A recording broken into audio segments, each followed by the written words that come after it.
All right. Thank you so much for coming on the show. Yeah, thanks for having me. This is my first podcast interview, so I'm excited. Yeah. So I'm glad. Thank you for agreeing to do it. Do you really quickly want to introduce yourself in your own words? Who are you and what do you do? Yeah, sure. My name is Sierra, and I do a lot of things. I raise a dog. I'm a really committed family member, and Oh. yeah, I work at NMCAN right now, so I'm in the nonprofit sector, Mm-hmm. but mostly just like really committed to community work in general. Okay. Not always a huge fan of the nonprofit space, but just like There's a lot community of work. good. Yeah. It's a difficult space to be in, right? Due to the lack of hands on deck, right? So the bandwidth and your amount of work that you have to do is a lot of time really high, and there's lack of funds to do things as well. Even though it's good work, it could be a difficult space to be in, right? Yeah, and it's a space that can get really bureaucratic, like other Hmm. spaces. Sure, Um, sure. Comes with its challenges. Yeah, and I think the bureaucracy is everywhere. I mean, the corporate and private sector as well. It's just a different mess, and it's less. I feel like it's more about the people in the private sector, but maybe I'm wrong. I don't think the last time I worked in the private sector in the public or nonprofit was in college, so that was a long time ago. So what exactly do you do with NMCAM? Yeah, so I'm a community engagement coordinator. Okay. We essentially have two volunteer programs where community members come in Hmm. and work with youth. So one is through mentorship, and the other one is through financial coaching because we have a financial literacy and match savings program. Oh, And so okay. my job is to prepare those volunteers to work with young people, or I think of it as like to prepare volunteers to do more good than harm. Okay. Okay. That's an interesting way of putting it. Do you feel like volunteers and other tend to do more harm a lot of the time? Is that something that happens? I think that yeah, that's a loaded question, but um, Okay. I Yeah. just think that more awareness can create more empathy for the young people we work with because people don't Mhm. always feel empathetic towards youth who Sure. are involved with the juvenile justice system, for example. So Hmm. just I think it's more of like an educational role in talking about how trauma affects the brain, how trauma affects decision making, and Mm. why like kids need more compassion and what it looks like to be a good and healthy relationship for a young person. Okay. So are these people like mentors then? Mhm. It's kind of like a big brother kind of deal, almost big Yeah. brother with sister. Okay. That's pretty neat. I always really enjoyed doing that stuff myself. But I did get a lot of I didn't get it a lot, but I remember early on when I really started becoming kind of a mentor, advocate, or all that stuff. There was we had to do a lot of reading and education around kind of our intentions around helping people, right? Hmm. And who's really getting something out of it? Is it me or is it them? And really having that awareness of just like, am I leaving this situation better than how I found it? Does that make sense? Yeah, no, that's that's a perspective that I share because Okay. yeah, I really want these young people to leave their experiences with volunteers feeling like they gained something, um, and that they're Right. valid. Right. Their experiences are valid. Because I Okay. think in general, like the public tends to invalidate the experiences of young people. Uh-huh. And we say like you don't know enough about the world, or like you don't even understand your own experiences. Um, Yeah. Well, you're young. You just wait till you're older, right. and it's yeah, it's really condescending when you hear that when you're younger. But then as I get older, I find myself saying the same thing, but try not to. Does that make sense? There are certain things that you just learn from experience, or also because I didn't myself have those resources when I was younger. Yeah. So hopefully, that's really good work. That's really awesome. What kind of inspired you to get into this area? So before I came into the nonprofit sector, I Yeah. worked in state government. And I was Oh. just really interested Hmm. in learning the ins and outs of the criminal justice system. I mean, I had gone to college and I knew that I knew like all of the academic perspective, the academic world, right? But Hmm. what Hmm. does it look like in practice? Yeah. Is there room for reform, which I just really wanted to explore the avenue of reform. I was like, I don't know if I want to work in the nonprofit because I don't Okay. know that I trust Right. charity work, kind of, so to speak. Okay. So I wanted to explore the realm of reform, and Mm-hmm. I quickly found myself burned out. Okay. Okay. Yeah. That could be something that happens and for a lot of different reasons, especially with reform. Um, you trend. What were you doing? What were you studying in college? I studied communication, so Oh, intercultural okay. communication. Oh, okay. Okay. Mm-hmm. So just really understanding, I mean, more like not journalism communications, but actually what describe that a little bit better? Or I mean, Yeah, sure. maybe flesh it out. Yeah. Yeah. Um, I just really studied like theory of communication, like how we transmit information to each other, how we Oh, understand each okay. other, conflict management, resolution, mediation, Mm-hmm. as well as just like broadening our perspectives on like building empathy, understanding people who have different experiences, and understanding why Okay. when we have different experiences, and we feel like we're saying the same words, we're not getting across the same message, kind of exploring, yeah, like a very philosophical perspective of how Right. we interact. Yeah. Yeah. Is that a degree program or that's something you had to kind of create? It's a degree program, Is yeah. it? Okay.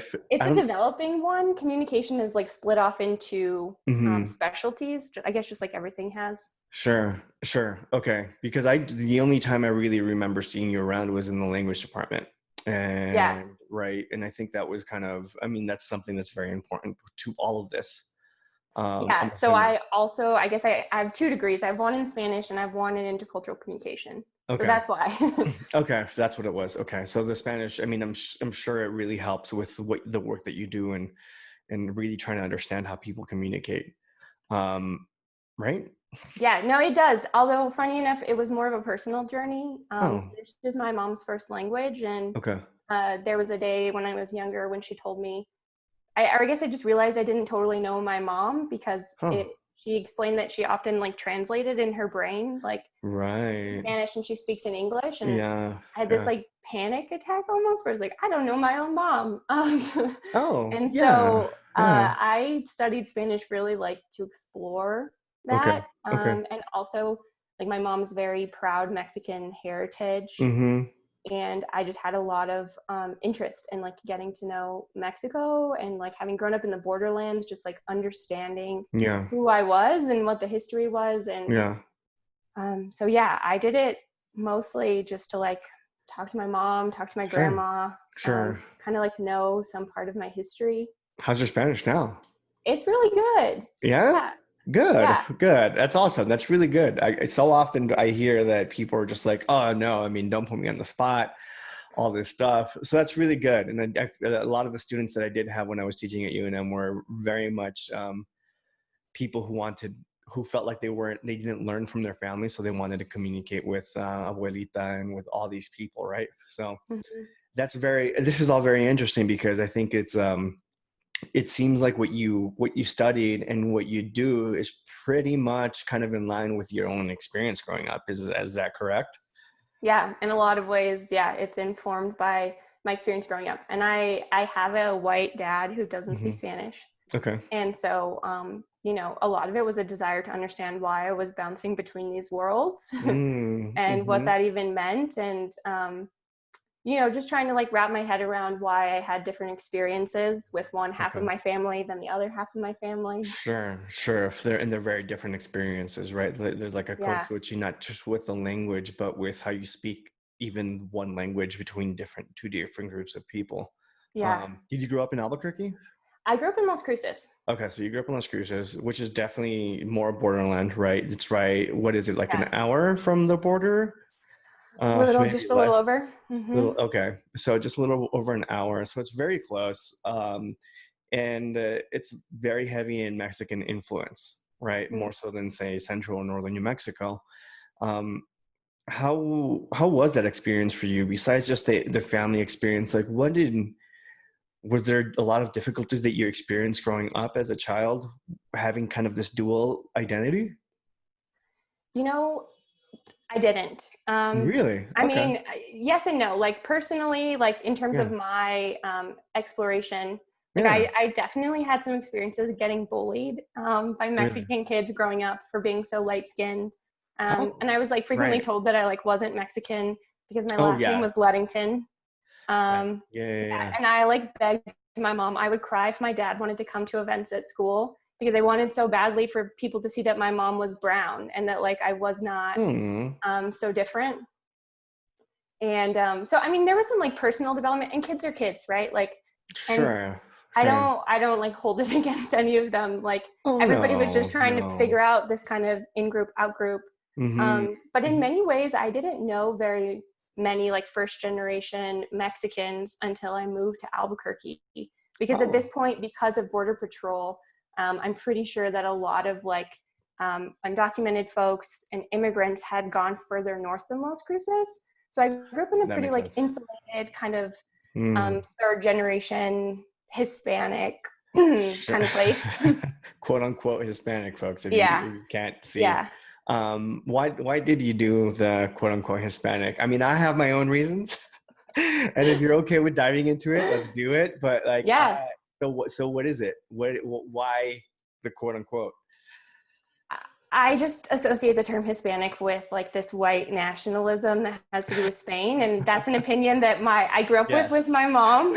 I mean, um, like snapping my fingers right now. Yeah. Yeah, absolutely. Your mom felt the same um, way. yes, my mom felt very Okay. much the same way. Okay. Yeah. Yeah. So there is this idea, especially in New Mexico, right? And NPR's done stories on it and all this stuff. It's just even when I did my DNA kind of backlog and testing for fun and all this stuff, it's funny how much of my Mexican family in Mexico was just like, "Oh, that's not right. We're whiter than that," or you focus and you amplify your white side over this other kind of indigenous side, which is 75% of my genes, or more, right? So there is this white nationalism, this self-oppression, this internalized kind of racism that happens, and calling yourself Hispanic is specifically in New Mexico is you saying, "Oh, I'm Spanish." It doesn't necessarily Yes, mean I'm Latin American, which to you and me are two very different things, right? yes. And even, I mean, Chicanoism and Mexican Americanism, those are also different things, at least for me, No, they definitely are for me right? too. I can't say that I've found a label that I like. Like I was Right, just right. having this conversation the other day. I was like, Okay. I haven't found one that fits me yet. Or, Yeah, I um, mean, like, what do you say when people ask, like, what are you? Or when you have to check the box, what do you do? oh God, this is I this mean, is because my whole technically, life. ethnically, I'm Mexican, right? But according to the federal government, Mexicans and ethnicity, I'm technically white, Yeah.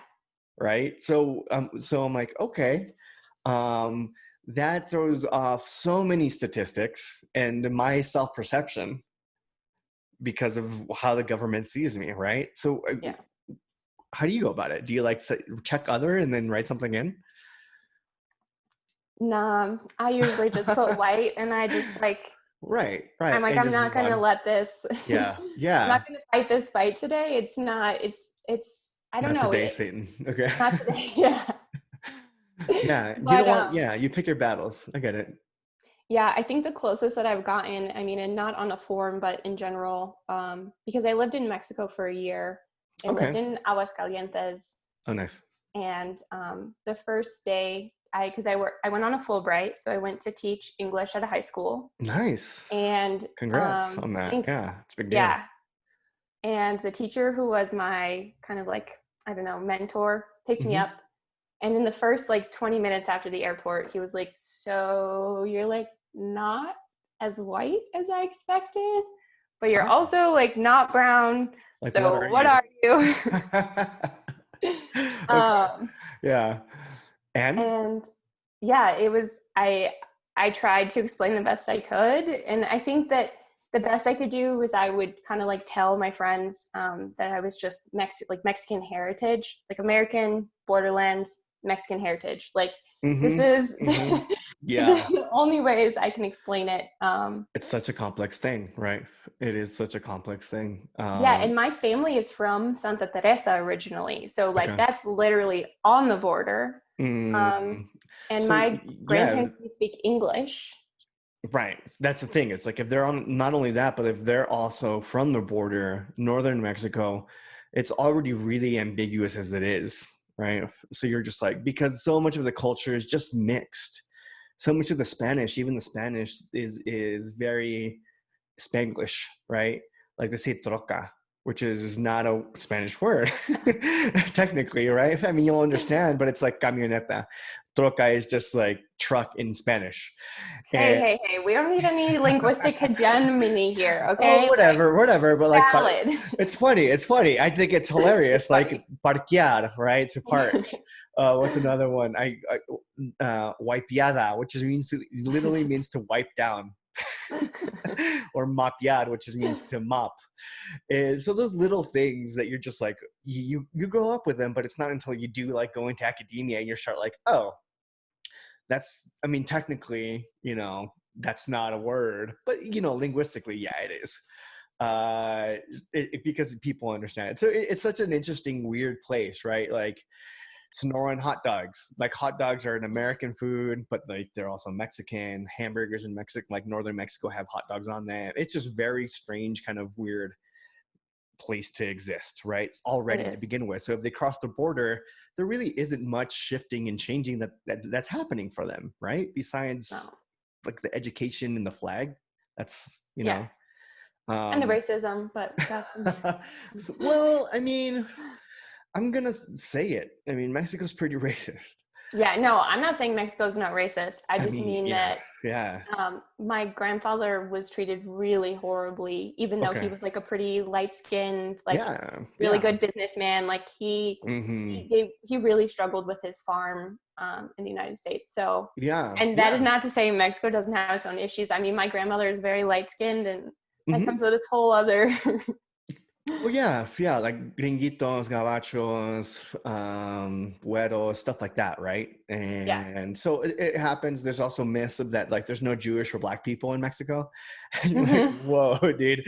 Like, no, over 95% of the population in Mexico has African ancestry, right? So I mean, it's there. Do we just call them dark skinned morenos, right? We don't actually say Yep. that they are. So Yep. yeah, I mean, I'm sure that informed a lot of your childhood, and the need to understand how to communicate and be able to code switch, I'm sure made you really good at doing that growing up. Um, was that something that you figured out very early on how to like talk to people and read people?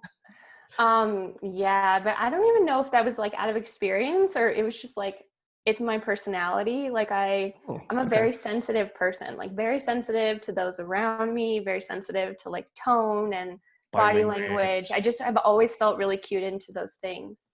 Okay, because I feel the same. And so I feel like part of me was born that way, but also a big part of me was very much kind of because I did live between these two kind of cultures.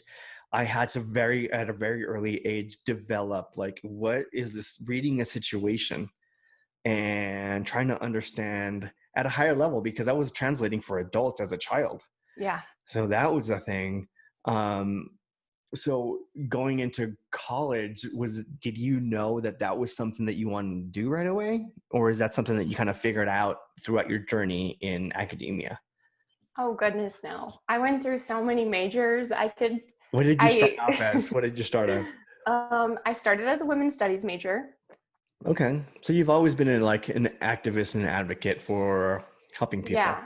Okay. I took a women's studies class when I was still in high school, and I felt like my mind exploded. Okay. And I had a really awesome like professor. She's one of my favorites. And I went to UNM, and I was like, I don't know if I love this department. I didn't love some of the professors, so I was like, Hmm. I'm out. Okay. Um, and from there, I tried to do the honors college, like a kind of create your own path Hmm. degree. Hmm. Because at this point, I'd already identified I was really interested in Spanish, but Hmm. I'm not like I wasn't just interested in grammar, or literature. Like I Yeah. wanted to I wanted to Mhm. interact with like how language is used, and Yeah. so I proposed writing an undergrad thesis in Spanish, but related to like, like about something else, like doing kind of like a combination degree with like a Mm, social issue and a mm-hmm, Spanish thesis. mm-hmm. And the then dean told me that Spanish wasn't a real academic field. It was just like a tool. And that like that wouldn't qualify as like a second major option to do my thesis. Wow. Okay. Um, and so then I was like, screw you, I'm out of here. All right. And I was just honestly lost for a while. I mean, I tried a Yeah. lot of things. I had a lot of broad interests. I knew that I cared deeply about like activism and social issues, but I just Mm-hmm. like, I struggled in the academic sphere because I just didn't feel ready to like pick something. I had so many Mm-hmm. questions about who I was and where I was going with my life and what I wanted. I tried an English major. I was like, screw it. I can read really well. I'll get an English degree.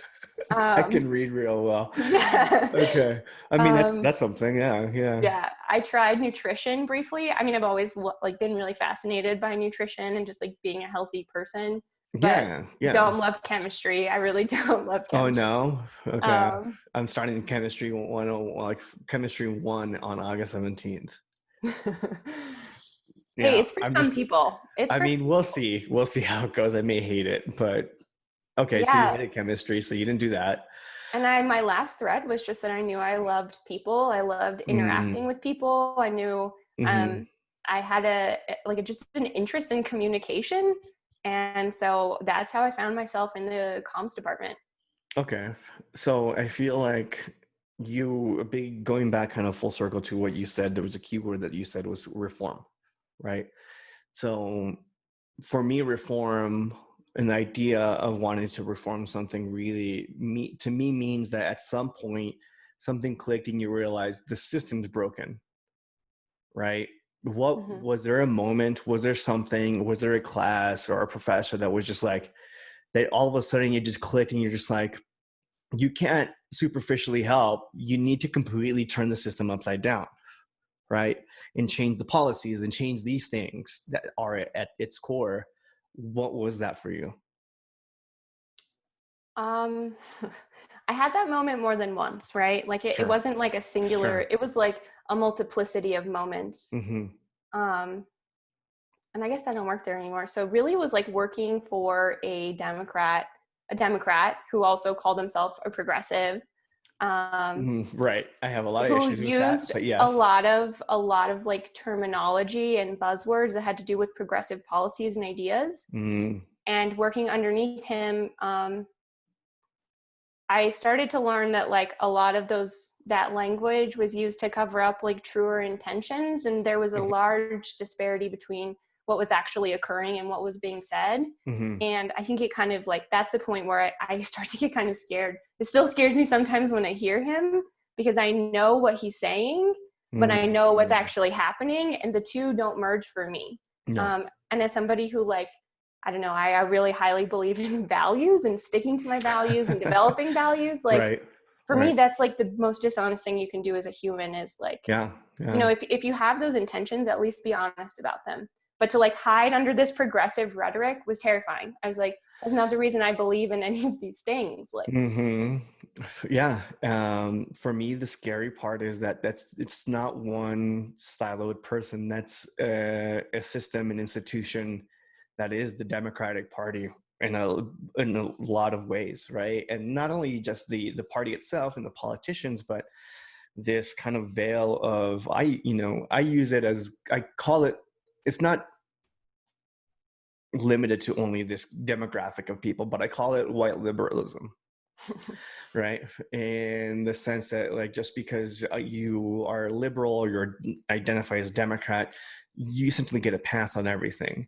But in reality, you pick and choose, right? You cherry pick what you like, and then don't actually walk the walk, right? On paper, you're liberal, but you're really in your life or not.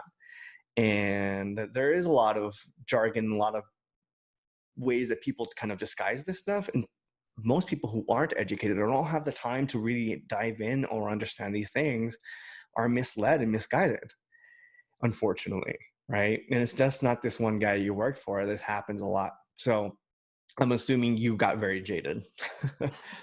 Yeah, to To say say the the least. least. Yeah, to say the Yeah. least. Yeah, that's a thing that happens a lot, right? I tried to get a PhD in policy, and very quickly realized the solutions already exist.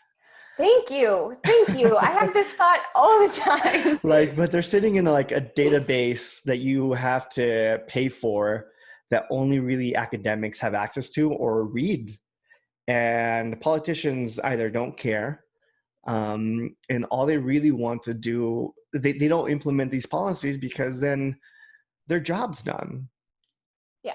right? Their Yes. job's done, and they see it as a career, which politics shouldn't be a career, right? It should be like a service. You should be serving, and then it should be done. And if you're a career politician, you don't care about making the world a better place. You care about your next re-election. And that's another thing I left. If I realized I realized and I left the field, is because it's all about elections. And that's the primary focus of everything, the study Yeah. of it, how people will vote, all this stuff. They don't really care about solving the world's problems. And that really sucks. It does suck, Yeah. and I had a very similar realization because my Hmm. last role was like in a policy capacity. Sure. And we did so much research, and like as it pertains to the criminal justice system specifically, Hmm. like I became so well versed in like early childhood trauma, how early Hmm. childhood trauma affects the brain, affects Hmm. decision making, Hmm. how trauma is related to poverty. um, and Right. I also just learned like how many really serious repeat offenders like start when they're juveniles. They commit Hmm. something small and they never come out of the system. And I was just like, this is exhausting because Right. everybody wants to talk about police on the far end. But the fact of the It's a matter is band-aid. that it would Yeah. be way more effective if we did preventative work with youth, with kids, family stability. Like that is the Hmm. answer. And I guess I already knew it, like in my heart of hearts. I Hmm. knew it was the answer, but maybe there was some part of me that wanted to be out there and to just really like confront it and to face it and be like, Yeah. do my beliefs actually fit? Is this right? And I read all the research, I wrote all You the know. presentations, and I Yeah. was like, Yeah. all of it exists. This study on ACEs has been happening for 2 decades. We've known this Hmm. for a long time. Hmm. There's no reason for it, and I'm tired of it, which is why I'm scared about going back to school. Like there's a part of me that's like, you should really get a master's, and there's a part of me that's like, academia is so much bullshit. Like Right. Right. It is. It is and it isn't, because it is academia as a whole, not just Spanish, right? yeah. Academia as a whole is a tool. Yes. So it is good. What I realized, that it gives you credibility, especially as a person of color, where white people or just the system itself is never going to take you seriously, unless you have these credentials. Say, no, no, Yeah. no, no, no. Like, I know, let me, and then let me tell you, right, Yeah. what this study is, because they're just going to be like, oh, you're just this young woman, you had a job for a little while, you couldn't hack it, BS, right? But if you get the master's, they'll be like, oh, okay, a little more credibility, because this is an institution that's held up by white men, right? So you must be credible, which is Yeah. ridiculous. You shouldn't have to do that in the first place. But I'm all about like using the system against itself, even That's if I fair. go into debt. Which is a bummer, right? So yeah, it's trauma, right? And another key word is trauma. And when does that trauma happen? When people are children. And how do they spend the rest of their lives trying to cope? By, unfortunately, through vices, and through trying to feed those vices, which a lot of the time is through criminal activity, right? So yeah, the police is just a band-aid. That's why I'm not a fan of certain politicians in the city and in the state, because I think it's all just PR campaigns. I don't think they're actually trying to address the issues, Yeah. right? Yeah. So what obviously, teaching these young people how to kind of do these little things is a good way to help them up and out. It's education, Yeah. right? because you're much more likely to live above the poverty line if you have like a bachelor's degree, apparently. I think that's what it was. I can't remember the exact stat. I'm quoting something I saw on Netflix. I think it was Patriot Act, right? Which is a great show. It's a great show. It is a great show. But I think a big part of it is how much do you feel like in the nonprofit realm you can accomplish? Not to kind of like make you feel like defeated or anything like that. I inherently believe that's the only way we're going to be able to do anything. It's one person at a time, one kid at a time. But as a system, how do you feel about it? I mean, it depends on the nonprofit, because not all nonprofits are created equal. And in many ways, I'm not sure that nonprofits are the solution. Like I talk about frequently how I want to think of my business as one that's going out of business, not one that's growing or getting bigger. Do you know what I mean? Because that's capitalism. But if we're addressing, the real issues, then we're reducing the young people who need our services, and that should be our ultimate goal. So eventually not have to do this anymore. Exactly. We succeeded, right?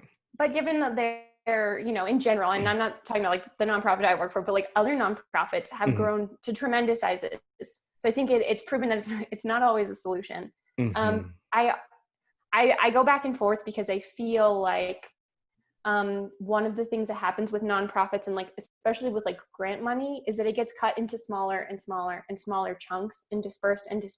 And then that money overall creates less outcome than it could have if it had been centralized, which is one of the reasons I'm not always sure the nonprofit field is the long-term answer, right? In terms of like identifying good solutions, and if you work for a good nonprofit, I think there's a lot more flexibility than like a government environment. I think that you can be an organization that stays more committed to values, and you can be more intentional and serious about those values as a nonprofit than you can in like a government sphere, for example. Sure. I don't always know it's the answer. I've had some people mention before, like, yeah, it's well and great that you think you're going to like, create all these models and have all these conversations, and then you're going to host these workshops and it's going to change everything. But like, what would happen if you took that money and you just divided it up and you gave it to families instead? Like how much family stability comes from just having the resources to pay your rent, to feed your kids, to have daycare, or to send them to art after school, those kinds of simple needs. Right. To not have to work multiple jobs, right? And be home and be present. Yeah, that's too much. And it's a lot. And we totally undervalue the home sphere as an important place where this prevention work is done. And that's not always true for all kids. Obviously, like that's not true. But I feel like it's generational, like a lot of the trauma that's inflicted on kids is trauma that was inflicted on their parents, right? And so it becomes a matter of breaking up those cycles. And once you start to break those cycles, you get that good, like that long-term prevention that we really need. Right. Nonprofits do that work, maybe, but like definitely not alone, right? Because we're talking about education, we're talking about childcare, we're talking about wages. And then I start to think, I don't know what there's not one ticket answer. No, not one. It takes multiple nonprofits essentially to address different issues, right? And it's hard, right? Because we see centralized funds go to the government and they're not always well used. But like, then my brain goes to like, but if we centralize those and we use them according to best practices, it would be way more effective than what we're doing now, splitting up those funds among many organizations who are trying many different things with less money, and often they're underfunded. So you can't do your best work with that kind of funding. You truly can't. Yeah. How frustrating is it to you to know this is what needs to get done? And like seeing it clearly, be like, this is what is going to be a long-term solid solution, right? Sustainable solution. And then nobody doing it. I mean, do you get mad?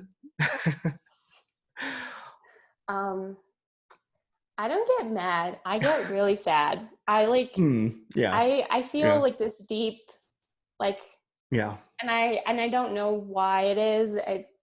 My boyfriend sometimes tells me like I act like the world is all on my shoulders, and I get to that place when I start to think about it, and I'm like, Yeah. it's not that I'm the smartest person, it's not that Sure. like I Sure. have all the answers, but like the answers are out there, and like why wouldn't we listen to them? I get to this point in my brain where I'm like, it just doesn't make sense to me. And it Mm-hmm. makes me sad because I think about the kids who like deserve a Right. fair shot at life. I mean, I Right. think about, Right. and not just kids, adults who deserve a fair shot at life. Like I ultimately believe that people Mm-hmm. just need a fair shot, and Yeah. Yeah. they will do good for themselves, for their families, for each other. Like I don't think there's anything inherently evil about us ourselves. Mm-hmm. Mm-hmm. And so I mean, you spend a lot of time thinking, I'm assuming, all the time. and try not to spiral. Same. I mean, it's such yeah, it can make me sad, right? And you're just like, I wish I could just help everyone. And do you ever consider, like running for office? I mean, um speaking of elections and all that, and thinking like maybe I should be the one that changes things. yeah, I've definitely had that thought. I had some concerns though. One is Sure. that like I've benefited from a lot of white privilege, and I think that Oh yeah, yeah. and I think sometimes that you know I'm not the leader, and I, especially right now, I don't aim to be the leader of many movements or things. I really Hmm. appreciate the experience. I feel like I have so much to learn still from like activist leaders who are people of color Yeah, about yeah. solutions and Hmm. how to work with them. I guess long story short, I hate people who become politicians to become politicians, and I don't want to be that person. So I'm just really determined to Yeah. explore every avenue of experiencing these systems, the things that are happening, Right. learning from them.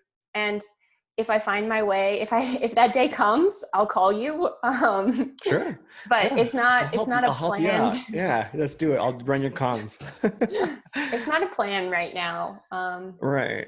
It's not a Yeah. plan. I just want to help people, and I don't believe that political office is the only way to do it. Oh So no. No, absolutely not. what I'm exploring. I guess I'm an exploratory person. I think that's what I should have learned from my college experience. Mm-hmm. Mm-hmm. You're gonna I try tend to, different things. mm-hmm, Yeah. How someone do to you know. I mean, none of us do. I think that none of us Yeah. do. Um, can we discuss the state of kind of the US right now? How do you feel about everything?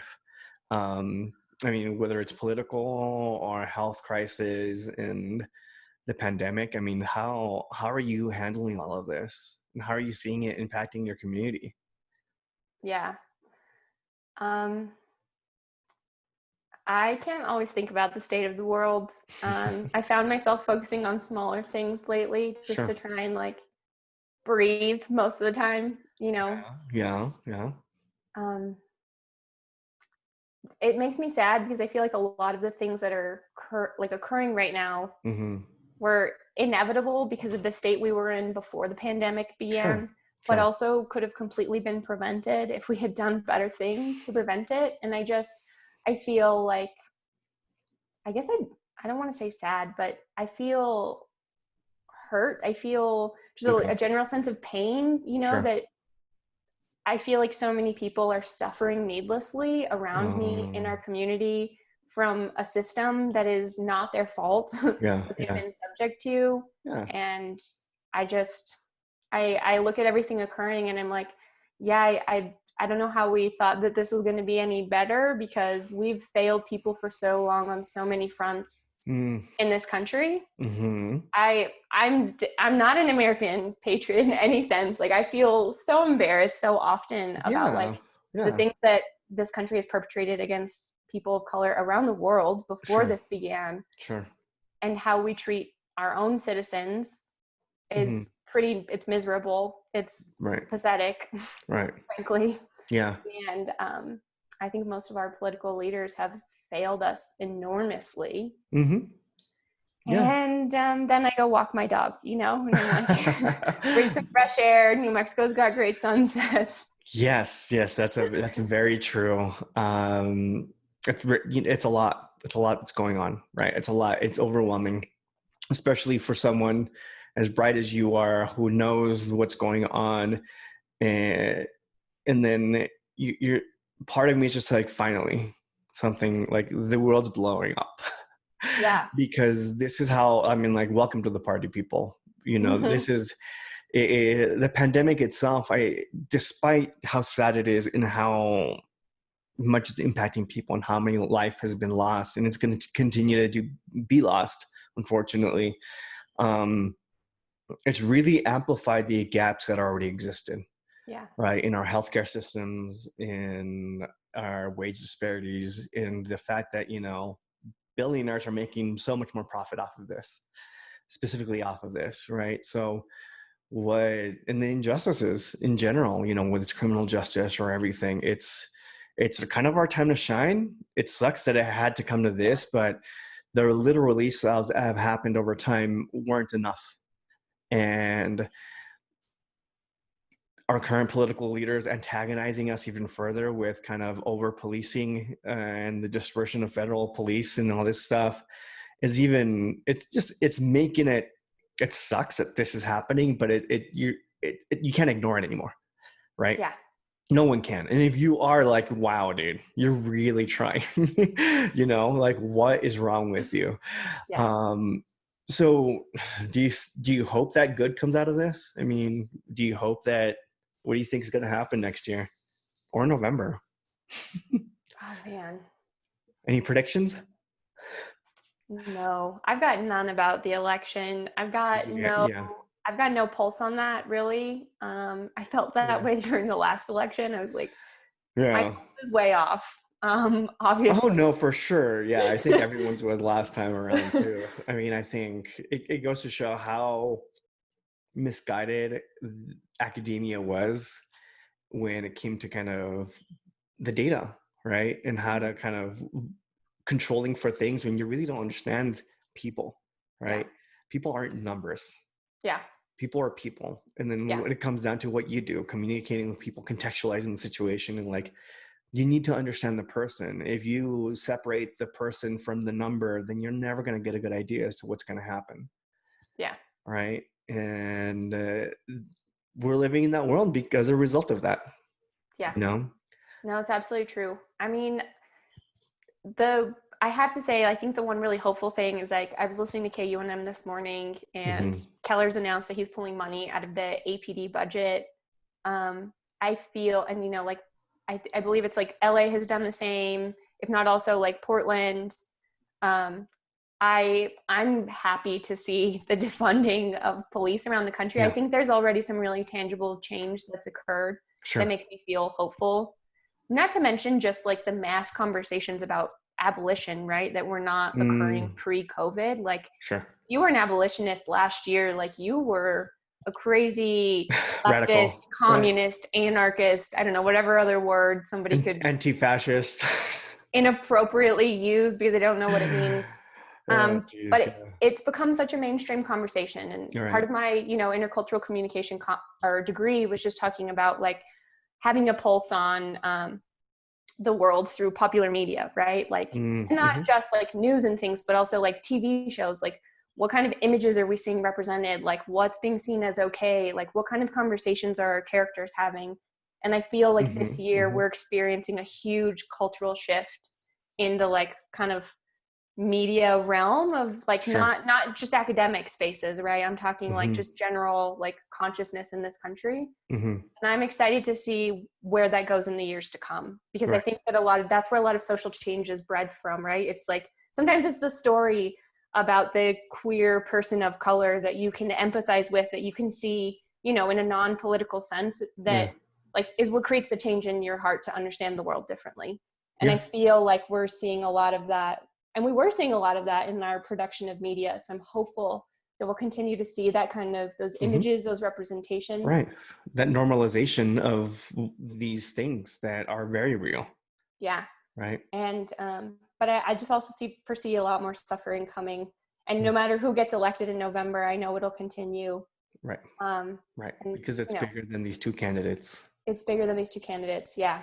And Right. so this year I haven't really focused on the election. I'm way more interested in the community organizing and the Good. local organizing. Yeah. What's going on in those spaces. Yeah. I think of voting for president as the smallest thing you can do to be a Mhm. good citizen, you know, like the Sure. president is just so far removed, you know, and I Right. see so much, you know, to be built in the structure to the president, like what's Yeah, going on there. absolutely. I agree with you. What words of wisdom do you have? I mean, before we wrap things up, like I want to get your 2 cents. Anybody who's young out there or anybody who wants to give back, what are some words of wisdom that you have for them?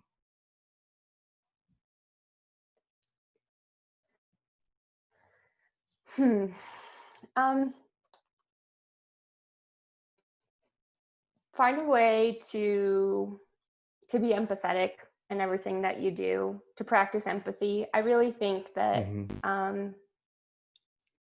yeah, as a communication major, as somebody who thinks about how we communicate with each other, Right. I just see so much importance in like empathizing with others. And I don't know, Yeah. do it, be it, you know, be compassionate. I think it takes us so much further as humans, as people, Yeah. to be compassionate. Nice. That's great. That's perfect. And for Thank yourself, and for yourself, if that's what it means. I mean, like, not just to others, but like, be compassionate to yourself. Yeah, no, absolutely. I agree with you. All right, cool. Thank you so much for coming on the show. I really appreciate it. Yeah, thanks Is for having me. Yeah, absolutely. I'm going to hit stop record and then we can just debrief really quickly. But if you guys are listening, thank you so much for listening. I'll talk to you all later. Bye.